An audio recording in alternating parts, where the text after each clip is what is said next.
Olá, eu sou Letícia Gabriela, sou ativista da luta antirracista e feminista pelo movimento Educafro e pela ação da mulher trabalhista do PDT, aqui na capital de São Paulo. Hoje eu estou aqui a convite de um amigo muito querido, Samuel Emílio, e quero agradecer pela oportunidade e também parabenizá-lo por essa construção do Diário Antirracista. O tema central da nossa discussão hoje vai ser falar um pouco mais das mazelas sociais que estão ligadas diretamente ao racismo, e uma delas é a situação da população em situação de rua. No período colonial, tempo de escravidão no Brasil, teve a lei do sexagenário, que foi aprovada em 1885. Essa lei tinha por objetivo dar a liberdade para os escravos que tinham 60 anos ou mais, sendo que o tempo médio de idade daquelas pessoas era de aproximadamente 20 anos. Então, quem chegava aos 60 anos, de certa forma, já estavam numa condição muito fragilizada e era considerado, na época, para os senhores de engenho, inúteis. Dentro desse contexto, é importante a gente refletir que quando se teve essa aprovação da lei, não se teve nenhuma outra política pública para poder, então, acolher essas pessoas. E aí, como elas já não tinham recursos e condições, acabavam ficando entre as ruas. Um pouco mais para frente, nós tivemos a aprovação da falsa abolição da escravatura, em 1888, que foi mais uma ferramenta que potencializou a situação de marginalização das pessoas negras aqui no Brasil. Depois, caminhamos 132 anos e esse número é cada vez mais urgente e alarmante. A população de rua é representada pelo número médio de 100 mil pessoas. Estamos falando de vidas. Dentro desse contexto,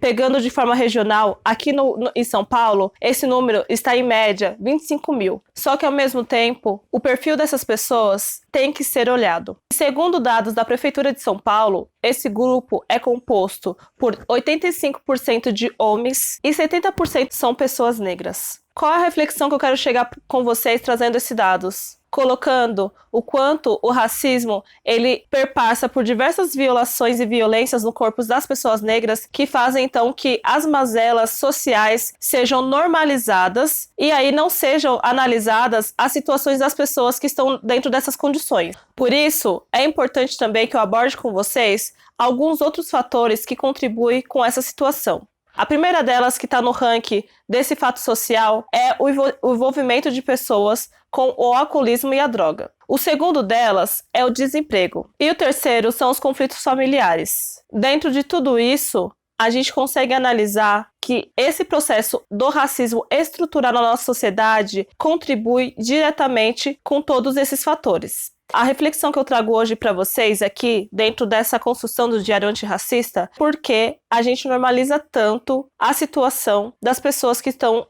nas ruas. Outra reflexão que vale é por que quando a gente vê pessoas negras, a gente normaliza ainda mais. E também, fazendo parte dessas reflexões, vale a gente pensar a questão da ausência do Estado desde todo esse período. E por que eu pontuo essa ausência? Porque não se teve política pública efetiva para que se combatesse essa situação ou esse resultado. E por parte da população também não se teve nenhuma pressão social para que esse cenário mudasse. A reflexão que eu trago para vocês nesse momento, inclusive até de ações. O que nós iremos fazer? Dentro desse cenário, as reflexões que eu tenho feito e que eu tenho aplicado na minha vida têm sido, primeiro, contribuir com ações comunitárias. Segundo, precisamos ter ações combativas para cobrar do governo ações de políticas efetivas e políticas permanentes. Terceiro, precisamos ficar atentos às políticas públicas que já existem e começar a fiscalizar a implementação dessas políticas para saber se elas de fato estão sendo